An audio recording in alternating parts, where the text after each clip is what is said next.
So, di pa fully dry yung buhok ko kaya sobrang ano pa siya, poofy.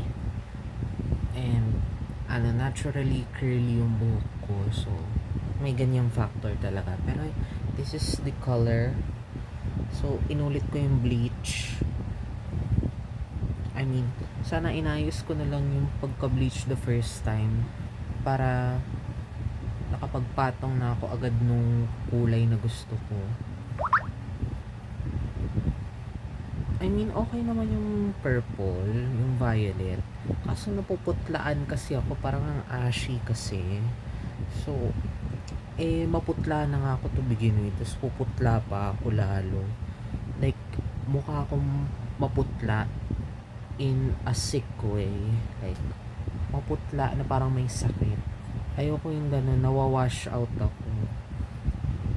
Yan. I mean, this isn't the best bleaching session, but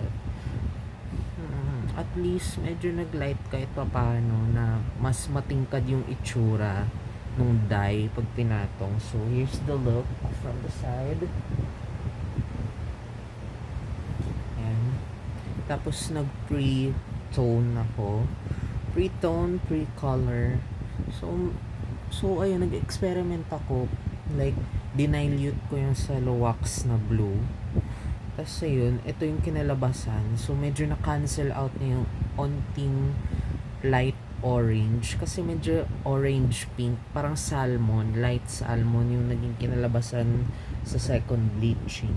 Tapos ayan, yung iba parang medyo na siya, malapit na mag Jack Frost white actually. Pag nag-fade pa to, feel ko. So, medyo siya ngayon, medyo ashy yung itsura niya. Pero feel ko, di ko pa makita yung itsura pag di pa siya fully dried. Medyo basa pa ng konti eh. So, medyo darker pa siya ng konti. Pero yun, medyo yung ibang parts, medyo Jack Frost white na naman. Kasi nakadalawang bleaching session ba naman. Tapos, ang taas ng lift ng Fusion. Dapat na ako ah. Anyway, yan. So, here's the, diba? Sira na naman yung buhok ko. Di sana inayos ko na lang nung first bleach, diba? Para hindi siya sirang-sira masyado eh. I mean, ang bilis kasi mag-oxidize nung bleach. At saka ang bagal ko mag-apply. Kaya ayun, wala, no choice. Ganun yung kinalabasan, di pantay-pantay, patsi-patsi, kasi hindi siya ganito ka-light. Which, kasi dati Fusion, kahit first bleach ko, yellow agad. I mean, hindi siya yung maputlang yellow, pero yellow agad. I mean, ano rin naman, dahil din sa application, kasi sobrang, na kasi, nag-foam na kasi yung bleach mixture. Kaya yun, hindi na masyadong effective yung lift sa ibang strands. Kaya di masyado nag-lift. Wala. Sana di ko muna pala pinatungan ng kulay. Grabe.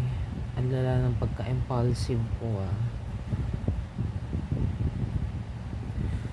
Wala, na-miss ko lang din kasi na may kulay yung buhok ko. Para at least, ayun, kaya ganito lang muna. Kasi nga, para mukhang formal pa din kahit papaano. Yan no. 'Di ba? Pag natatakpan siya ng natural na hair ko, no. Di masyadong sumisigaw yung hair color. Tapos saka na ako ulit magba-bright pag sure na talagang wala namang dress code na bawal loud hair colors. Yan. At least pag ganyan, naaano siya pag naka low pony. Pag naka side view lang siya, kitang kita. Ayan mo. Kita lang siya dito sa may roots. Sa may anit banda o. Pero, yan, low pony na lang. Para di masyadong di masyadong halata yung color. Grabe, lapad na noo ko. Lapad na noo ko ah. Ilang ba yung sakop niyan? 4. Lapad ah. flat na. Di na maganda tignan. Ang flat tignan. Pag ganyan naman, lapad na noo ko. Like, hindi na siya katulad nung dati nung pag maiksi yung buhok ko. Nawala yung volume. I mean, natural. Bleach ka ba naman ng bleach tsaka color, medyo mawawala talaga yung volume niyan, 'di ba? Ano pa bang in-expect mo? Parang ano lang, parang nagreband lang din ako.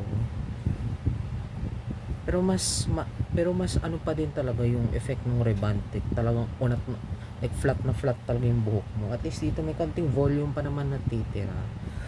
Tapos lagyan na lang siguro ng pomade.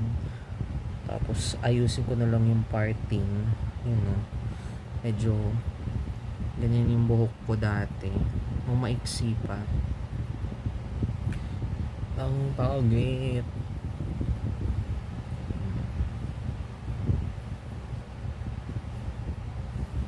Ang pangit. Talapad nung noo ko pag ganyan. Kaya talaga bagay sa akin bangs para takpan talaga yung malapad kong noo Tapos ngayon,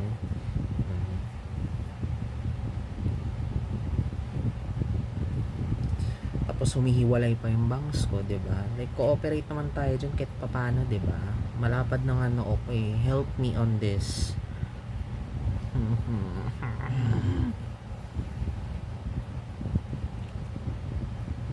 Yan, see-through lang.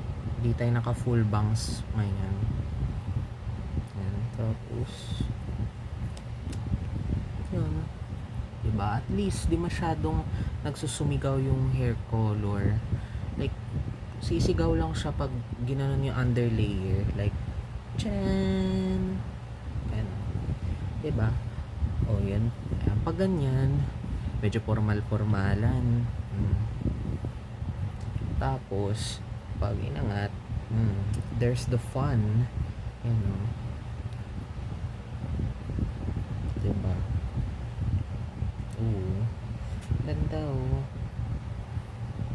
Saka na ulit yung mga very very bright colors on a full head. Or kahit half lang. Like, inaisip ko nga dati, like, half dito. Gusto ko sana jet black. Kaso ang hirap kasi tanggalin ng jet black. Maganda yung ano ba yung Transylvania nung Manic Panic. Kasi yung undertone nun parang violet daw. Yung black. So, ganda. Ganda yung ditong part. Ditong part is black na black. Tapos dito yung mga neon. Yung mga nagsusumigaw na hair color. Yun, gusto ko yung matry. Tapos ano pa ba, yung pinwheel, like iba-ibang section, magkakaiba ng kulay. Kunyari dito blue, tapos dito pink, tapos dito pink, tapos dito blue. So parang opposite of each other, if you get the vision. Yun. Kasi yan na yung length ng buhok ko. Ano to, 6 to 7 months of regrowth. Kasi yung buhok ko nung ginupitan ko yun, actually ganto din yung length nun. Medyo ganto. Hindi. Dito, hanggang dito yun. Tapos, nung ginupit ko siya ng pabob, hanggang saan ko ba binawas? Parang ganto. Oo, yun. Parang ganto, parang ginanto ko yung buhok ko nun. Like, ganto siya. Na ganito ako kaiksi. Bala ko na nga ulit bumalik sana ng 2 black cut or undercut. Kaso, gastos kasi every month may gupit. Di naman naturally bagsak buhok ko. So, it's not a really